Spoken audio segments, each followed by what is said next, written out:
الرحمن الرحیم رب اشرح لی صدری ویسر لی امری واحلل عقدۃ من لسانی یفقہوا قولی۔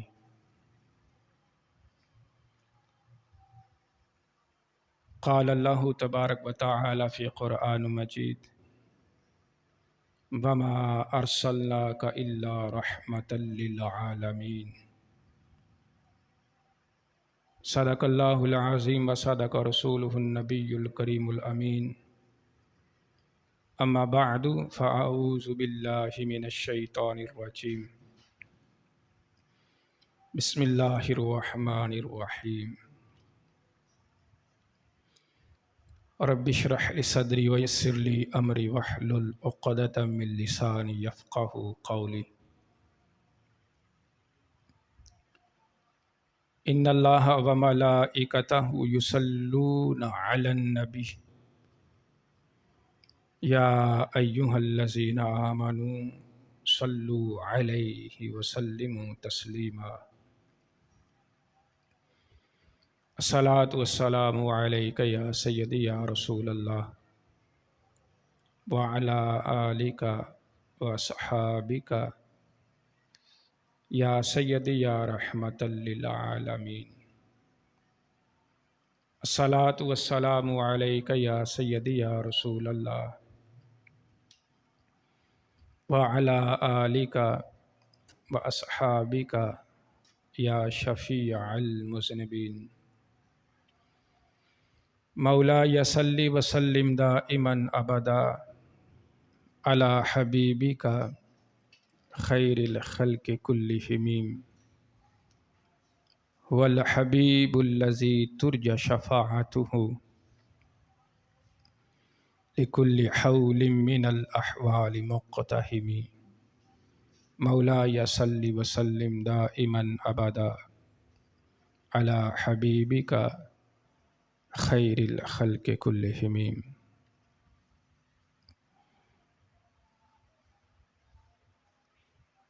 اللہ جل جلالہ وعم نوالہ وعظم شانہ وجل ذکرہ وعز اسمہ کی حمد و ثنا کے بعد سرور کائنات مفکر موجودات دستگیر جہاں غم گسار زماں حامی بے قصاں قائد الانبیاء محبوب کبریا احمد مجتبیٰ جناب سیدنا حضرت محمد مصطفیٰ صلی اللہ علیہ وآلہ وصحابہ بارک وسلم کے دربار گہربار میں ہدیہ درود و سلام عرض کرنے کے بعد نہایت ہی معزز محتشم سامعین کرام، آج خطبہ جمعۃ المبارک کے موقع پر ہماری گفتگو کا موضوع ہے حضور پرنور شافی یوم نشور کل کائنات کے نبی ہیں۔ خالق کائنات سے دعا ہے کہ رب ذوالجلال ہم سب کو قرآن اور سنت کا فہم عطا فرمائے، قرآن و سنت کے زیر سایہ ہم سب کو زندگی بسر کرنے کی توفیق عطا فرمائے، قرآن اور سنت پر عمل پیرا ہو کر ہم سب کو اس کے تبلیغ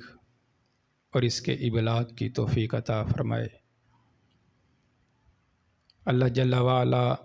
نبی اکرم شفیع معصم نور مجسم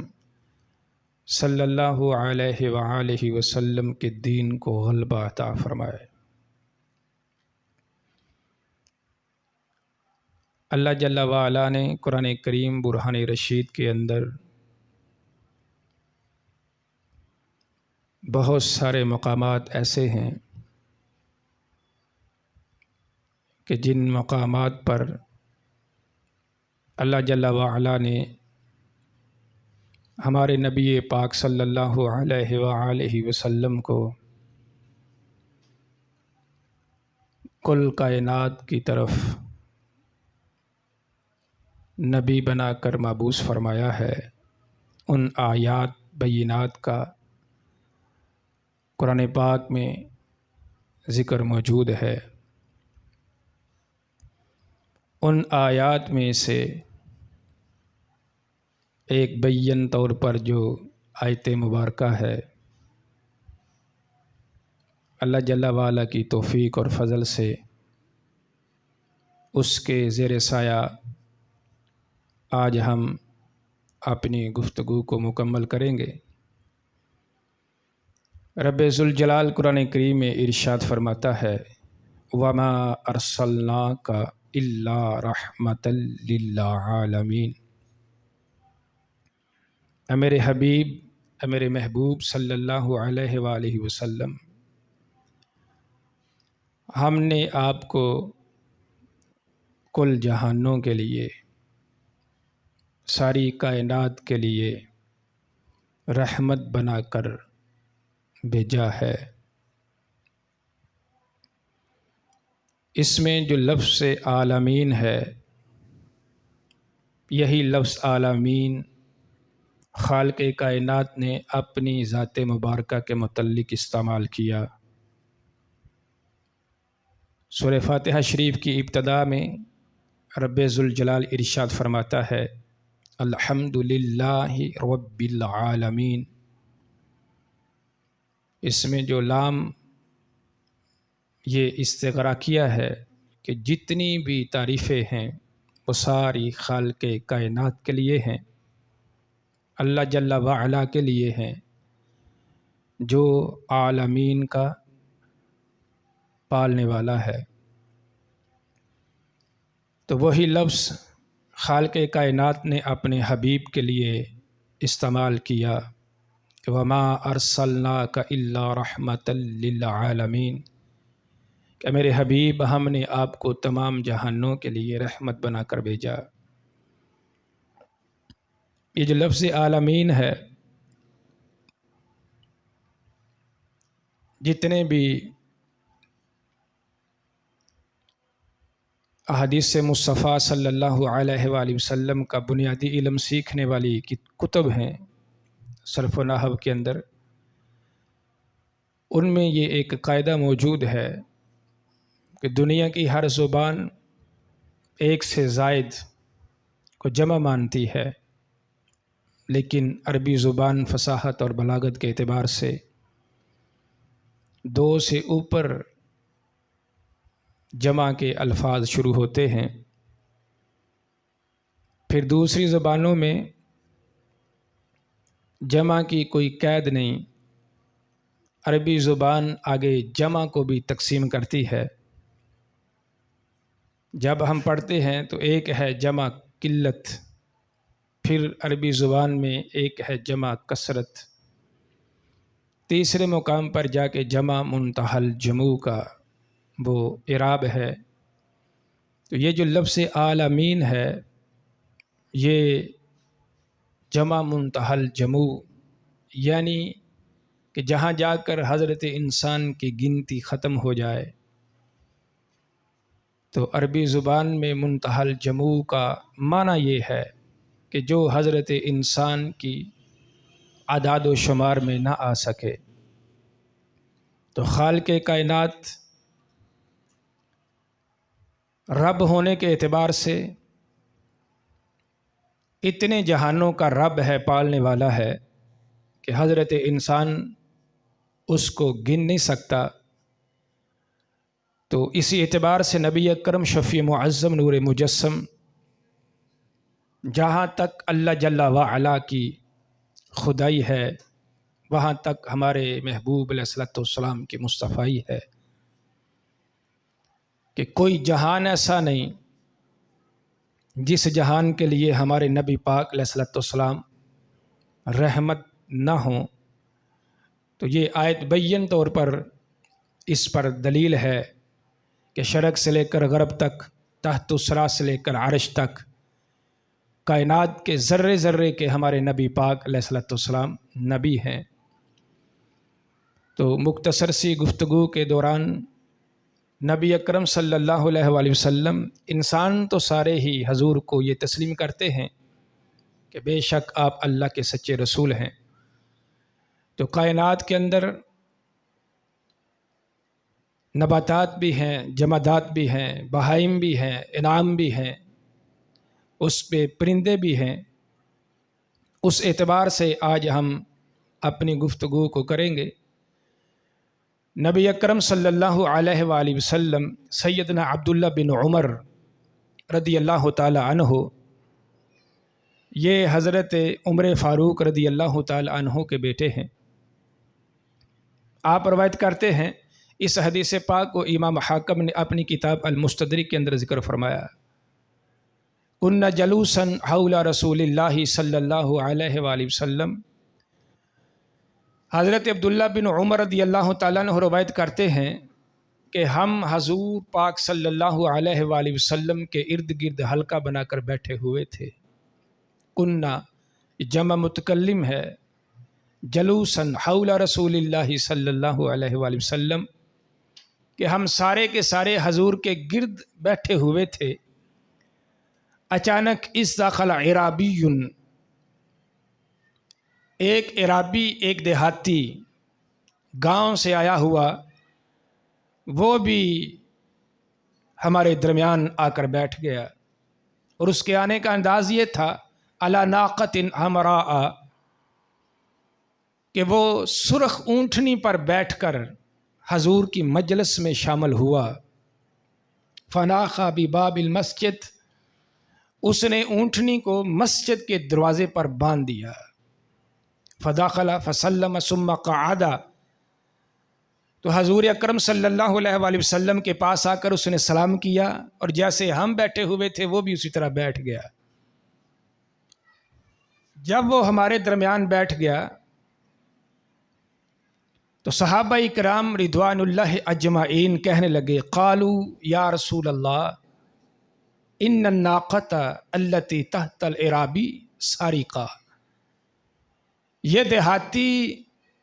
جس اونٹنی پر بیٹھ کر آپ کے پاس حاضر ہوا ہے، یہ اونٹنی اس کی چوری کی ہے، یعنی یہ اس کی اپنی نہیں ہے، یہ جو جانور ہے اونٹنی، اس کو یہ چرا کر لے کر آیا ہے، اور آ کر یہ آپ کی مجلس میں بیٹھ گیا ہے۔ تو جب صحابہ کرام رضوان اللہ اجمعین نے یہ اس کے بارے میں گواہی دی، تو نبی اکرم صلی اللہ علیہ وآلہ وسلم نے جو آگے قرائن تھے شریعت کے، حضور نے استفسار فرمایا، اسم بینا، کیا تمہارے پاس اس کی چوری پر کوئی دلیل ہے؟ یعنی اگر یہ زبان سے کوئی کہے کہ یہ چور ہے تو ظاہر ہے اس کی چوری پر کوئی دلیل بھی ہونی چاہیے۔ حضور نے شریعت کے تقاضوں کو پورا کرتے ہوئے فرمایا، میرے صحابہ کرام اسم بینا، کیا اس کی جو چوری ہے اس کی چوری پر تمہارے پاس کوئی دلیل ہے؟ تو صحابہ کرام رضوان اللہ اجمعین کہنے لگے، نعم یا رسول اللہ صلی اللہ علیہ وآلہ وسلم، اے ہمارے حبیب، اس کی چوری پر ہمارے پاس دلیل موجود ہے۔ تو نبی پاک علیہ الصلوۃ والسلام نے حکم فرمایا، قال یا علی خذ حق اللہ من العرابی، اس عرابی کو پکڑ لیں، ان قامت علیہ البینہ، اگر اس کے خلاف یہ دلیل مل جائے کہ واقعی اس نے چوری کی ہے، تو پھر اے علی آپ کے ذمے ہے کہ اس سے لامر اللہ، اس سے جو اللہ کا کیا ہوا وعدہ ہے، یعنی جو قرآن کریم میں چور کی سزا ہے، اس پر وہ حد کو جاری کر دے۔ حضرت علی کی ڈیوٹی لگا دی آپ نے۔ تو جب وہ عرابی کو پتہ چل گیا کہ اب تو میں بچ نہیں سکتا، تو اب عرابی کی جو حالت تھی، قال فاطرق العرابی ساعۃ، اس دیہاتی نے، اس پینڈو نے اپنے سر کو جھکا لیا۔ جب جھکایا تو پھر اس نے سر کو اٹھایا، سر اٹھا کر حضور کے سامنے جب اس نے چہرہ کیا، اس کو سزا دینے لگے، تو صحابہ کرام رضوان اللہ اجمعین کہتے ہیں کہ جو اس نے اونٹنی مسجد کے دروازے پر باندھی ہوئی تھی، وہ اونٹنی انسانوں کی زبان کی طرح بول پڑی۔ فقالت الناقۃ من خلف الباب، وہ دروازے کے پیچھے سے بول کے اونٹنی کہنے لگی، والذی بعثک بالکرامہ، اے میرے حبیب صلی اللہ علیہ وآلہ وسلم، یا رسول اللہ ان ھذا ما سارکانی، یہ اونٹنی فصیح اللسان ہو کر بولی، اے میرے حبیب بے شک اللہ نے آپ کو حق کے ساتھ مبعوث فرمایا، اس اعرابی نے مجھ کو چوری نہیں کیا۔ یعنی ادھر صحابہ اکرام کی جماعت جو دلائل سارے مل گئے تھے، تو یہ آیا بھی دور سے تھا، تو اس کے پاس اب اس سے بچنے کے لیے کوئی رستہ بھی نہیں تھا،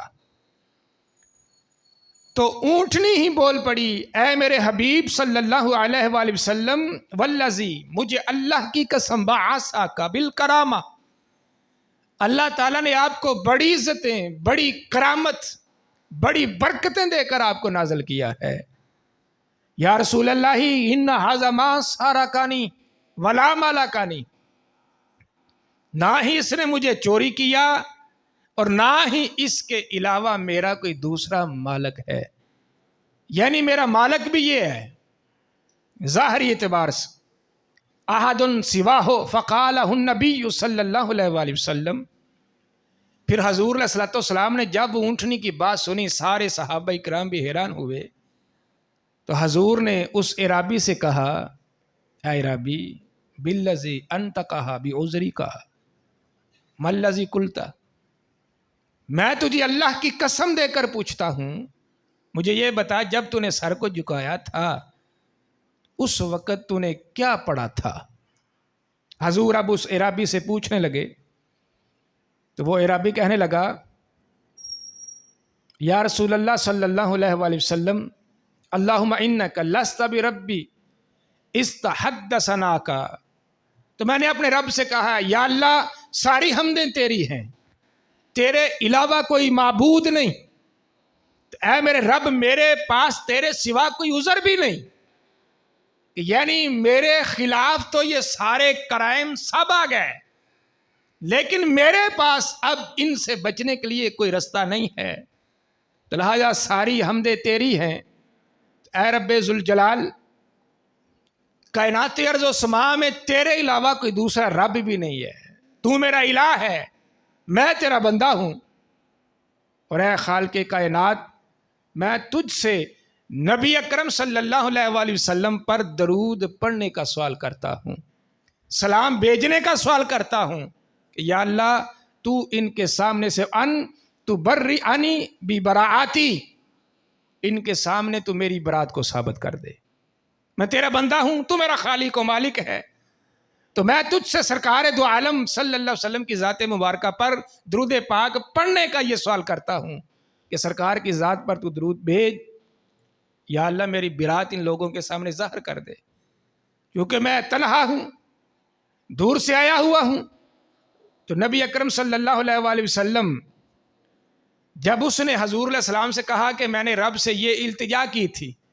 کہ یا اللہ مجھے اس معاملے سے بری فرما، فقالہ النبی صلی اللہ علیہ وسلم،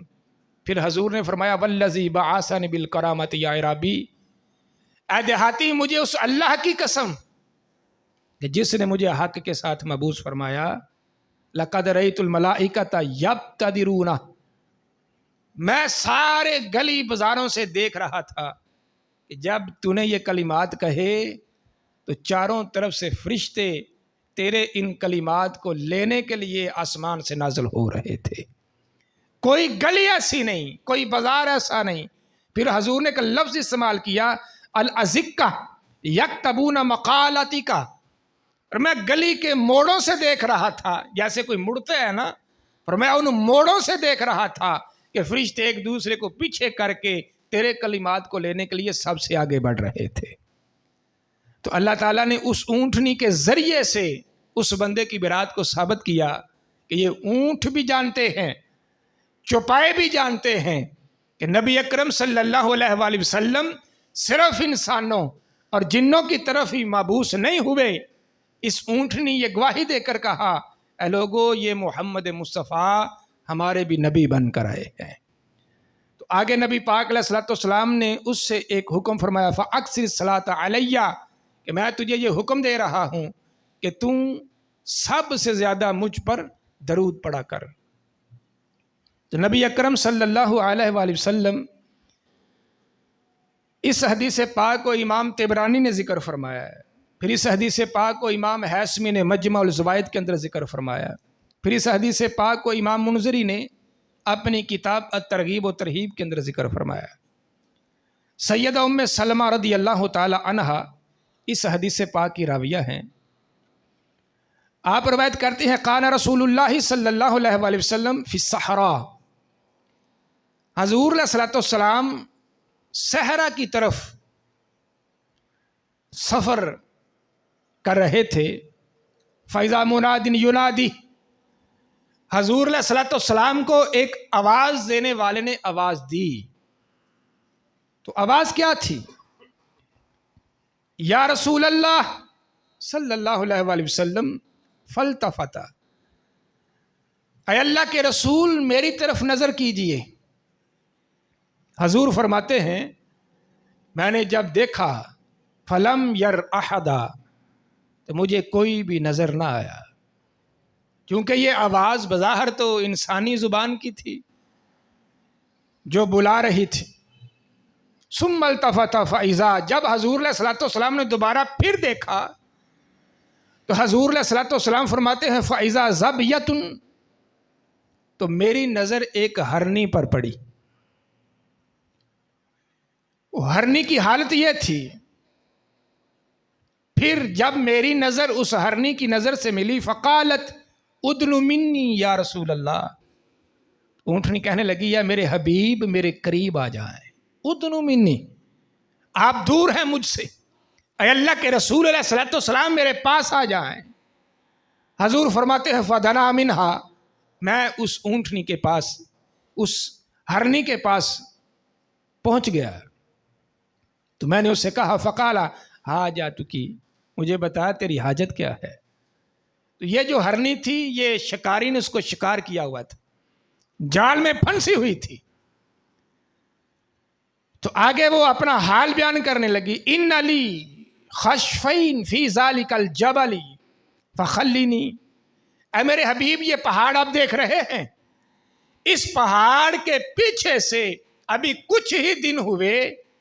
کہ میں نے 2 بچوں کو جنم دیا ہے، یعنی اس پہاڑ کے پیچھے میرے 2 بچے ہیں، اور میں ادھر خوراک کے لیے نکلی تو میں شکار ہو گئی، تو یا رسول اللہ اس شکاری نے مجھے پکڑ کے باندھ رکھا ہے، تو میرے بچے اس وقت بھوک سے نڈال ہو رہے ہیں۔ تو حضور نے فرمایا تو چاہتی کیا ہے؟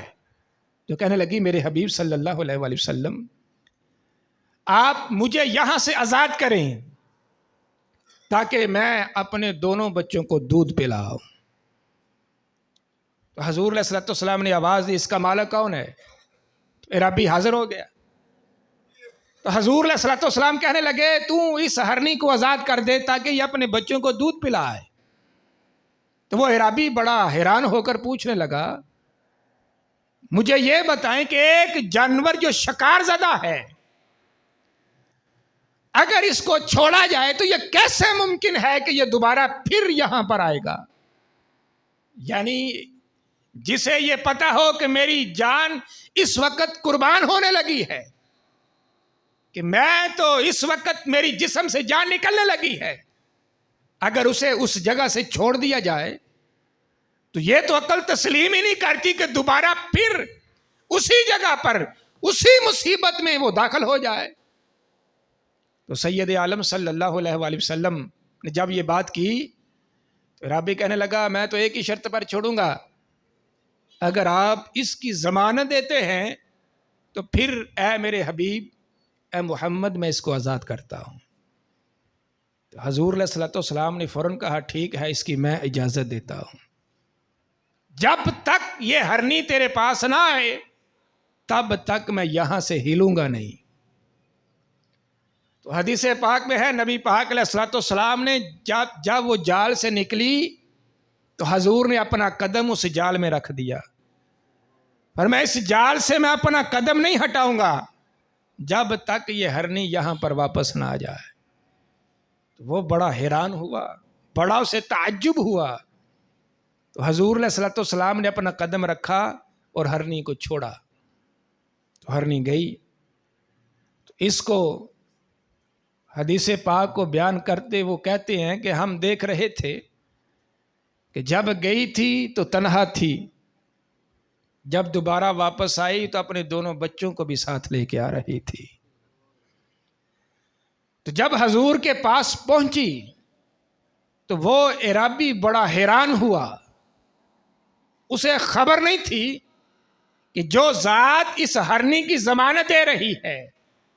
وہ ذات بڑی عظیم ہستی ہے۔ تو جب نبی اکرم صلی اللہ علیہ وآلہ وسلم کے پاس وہ آئی، اس نے فصیح اللسان ہو کر کہا، یا رسول اللہ، اے میرے حبیب صلی اللہ علیہ وسلم، میں آپ سے وعدہ کر کے گئی تھی تو میں اب واپس آ چکی ہوں۔ جب اس نے یہ لفظ سنے نا کہ یہ تو اللہ کے رسول علیہ السلام ہیں، اسے بھی یہ خبر ہو گئی کہ بے شک یہ سوائے نبیوں کے دوسرا یہ معاملہ ایسا کوئی کر ہی نہیں سکتا۔ تو ہرنی نے بھی یہ کہا، اے میرے حبیب، میں وعدہ کر کے جاتی ہوں، بے شک اس نے مجھے شکار کیا ہوا ہے، لیکن میں اب آپ سے وعدہ کر کے جا رہی ہوں، جا تو اکیلی رہی ہوں لیکن آپ کے قدموں پہ میں خود ہی قربان نہیں، میرے بچے بھی قربان ہونے کے لیے تیار ہیں۔ وہ دونوں بچوں کو بھی لے کر آ گئی۔ تو پھر اس اعرابی نے نبی پاک علیہ الصلوۃ والسلام سے کہا، حبیب علیہ الصلوۃ والسلام فرمانے لگے، یہ اونٹ، یہ جو ہرنی ہے، کیا یہ تم مجھے بیچنے کے لیے دیتے ہو؟ تو یہ تو بات کا قصہ ہے۔ جب اس نے سارا معاملہ دیکھ لیا تو کہنے لگا، میرے حبیب صلی اللہ علیہ وآلہ وسلم، فخرجت تعدو وحیا، اور میں یہ ہرنی ہی کیا میرے حبیب، میں خود بھی آپ کا غلام ہو چکا ہوں، خود بک گئے۔ تو آگے آپ نے کلمہ پڑھا، اشہد واللہ الہ الا اللہ وانک رسول اللہ صلی اللہ علیہ وسلم، میں یہ گواہی دیتا ہوں کہ یا رسول اللہ، آپ اللہ کے سچے رسول ہیں، اللہ وحدہ لا شریک ہے، کہ جس ذات کو یہ چرند پرند بہائم بھی مانتے ہیں، تو پھر میں یہ کس قدر ان سے پیچھے رہ گیا۔ اس ہرنی کے ماننے کی وجہ سے اللہ تعالیٰ نے اس انسان کو